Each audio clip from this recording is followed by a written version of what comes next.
नमस्कार मित्रांनो, मी तुकाराम सुरनर, सुरनर जी आर आणि योजना या यूट्यूब चॅनलमध्ये आपल्या सर्वांचं स्वागत आहे.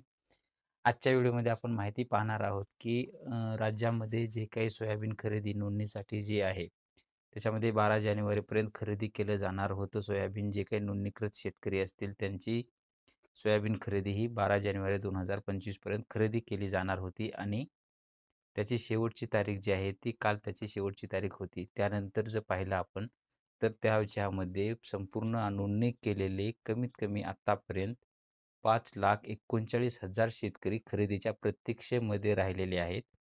त्याचसाठी त्यांच्यासाठी एक दिलासादायक असं अपडेट आलेलं आहे, की त्यांच्यासाठी जर पाहिलं तर तारीख जी आहे त्याच्यामध्ये 12 जानेवारीला खरेदीची मुदत संपल्यानंतर अखेर आज केंद्राने सोयाबीन खरेदीला 31 जानेवारीपर्यंत मुदतवाढ दिली आहे. राज्यात आजही आज घडीला 5,39,000 शेतकरी सोयाबीन खरेदीची वाट पाहत आहेत. त्यांच्यामध्ये जर पाहिलं तर 5,48,000 टन खरेदी करण्यात आलेली आहे आणि टोटल राज्याचं जर उद्दिष्ट पाहिलं आपण खरेदीचं, तर 14,13,000 टन सोयाबीन खरेदी करण्याचं महाराष्ट्र राज्याचं एवढं उद्दिष्ट आहे. तसेच बारदाना कमी पडण्याच्या ज्या काही अडचणी आहेत तर येणाऱ्या 2 दिवसामध्ये बारदानासुद्धा उपलब्ध होईल अशी माहिती पणन विभागाकडून देण्यात आलेली आहे. राज्यामध्ये 12 जानेवारीपर्यंत हमी भावाने सोयाबीन खरेदीची मुदत होती, तर सरकारनं 14,13,000 टनाचे उद्दिष्ट त्यांचं घेतलेलं होतं आणि त्यांच्या अंतर्गत जे काही फक्त 5,38,000 एवढं सोयाबीनचं खरेदी झालेली आहे. हमी भावानं सोयाबीन खरेदीसाठी जर पाहिलं तर 6 जानेवारीपर्यंत शेतकऱ्यांची नोंदणी ही करून घेण्यात आलेली होती. त्यानंतर काही वाढ त्यांना देण्यात आलेली नाही आहे.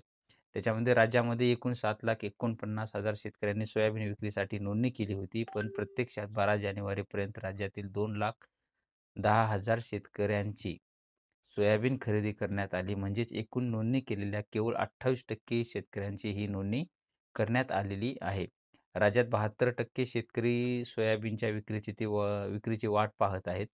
त्याच्यामध्ये जर पाहिलं तर सरकारनं 14,13,000 टन खरेदीचं जे उद्दिष्ट ठेवलं असलं, तरी प्रत्यक्षात मात्र आत्तापर्यंत फक्त 5,38,000 टनांचीच खरेदी पूर्ण झालेली आहे. या खरेदी सुरू झाल्यापासूनच खरेदीची गती खूपच धीमी, एकदम सावकाश होती. त्याच्यामध्ये जर पाहिलं तर बारदाना अडचण असेल किंवा त्या बारदानाचा तुटवडा असेल, मोठ्या प्रमाणामध्ये हा एक प्रश्न जाणवत होता. त्यामुळेच खरेदीची जी काही गती आहे ती खूपच कमी राहिलेली आहे आणि खरेदी अपेक्षित प्रमाणात व्हायची होती तेवढी तर होऊ शकलेली नाही आहे. त्यामुळे आजही घडीला मोठ्या प्रमाणात शेतकरी खरेदीपासून वंचित राहिलेले आहेत.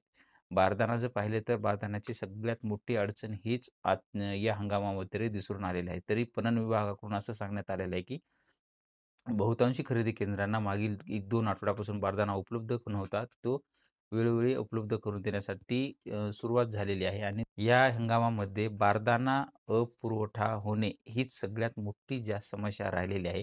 राज्यातील जे काही बहुतांश खरेदी केंद्रांना मागील 2 आठवड्यापासून बारदाना उपलब्ध नव्हता. त्यामुळे अनेक ठिकाणी सोयाबीन खरेदीची प्रक्रिया जी आहे ती एकदम ठप्प झालेली होती. हेही खरेदी कमी होण्याचं एक महत्त्वाचं कारण आहे. आज घरीही खरेदीला मुदतवाढ देताना बारदाना उपलब्ध झालेला नाही. परंतु सरकारने तर वाढ दिलेली आहे खरेदी करण्यासाठी 31 जानेवारीपर्यंत. सरकारने बारदाना पुरवठ्यासाठी टेंडर काढले आहे. हा बारदाना उद्या किंवा परवा खरेदी केंद्रांना दिला जाईल असे पणन विभागाकडून स्पष्ट करण्यात आलेलं आहे. तसेच नोंदणीकृत सर्वांची जी काही सोयाबीन आहे ती खरेदी करा असं सुद्धा त्यांनी सांगितलं आहे. सरकारने मागील 90 दिवसामध्ये एकूण नोंदणी झालेल्या केवळ 28% शेतकऱ्यांचं सोयाबीन खरेदी केलं. आजही 72% शेतकरी खरेदीची वाट पाहत आहेत. खुल्या बाजारात सध्या हमी भावांपेक्षा 900 ते ₹1,000 कमी भाव सोयाबीनला मिळत आहे.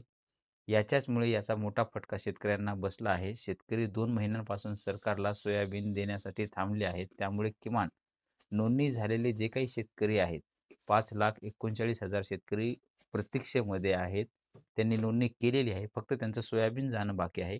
तेवढ्यांचं तरी सोयाबीन घ्यावं अशी मागणी ही शेतकरी वर्गातून केली जात आहे. तर जे काही शेतकरी ज्यांची नोंदणी झालेली आहे, त्यांनी तुम्ही नोंदणी केलेली असेल, तर तुम्हाला मोबाईलवरती खरेदीसाठी या तारखेला या म्हणून तुम्हाला मेसेज येईल. मेसेज आल्यानंतर तुम्ही आठवणीनं त्या तारखेला तुमचं जे काही सोयाबीन असेल, ते जे काही सेंटर निवडलेलं असेल, तुम्ही त्या सेंटरवरती तुमचं सोयाबीन घेऊन जायचं आहे.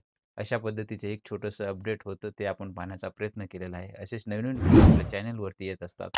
तुम्ही जर या चॅनलवरती नवीन असाल, तर आपल्या चॅनलला सबस्क्राईब करा.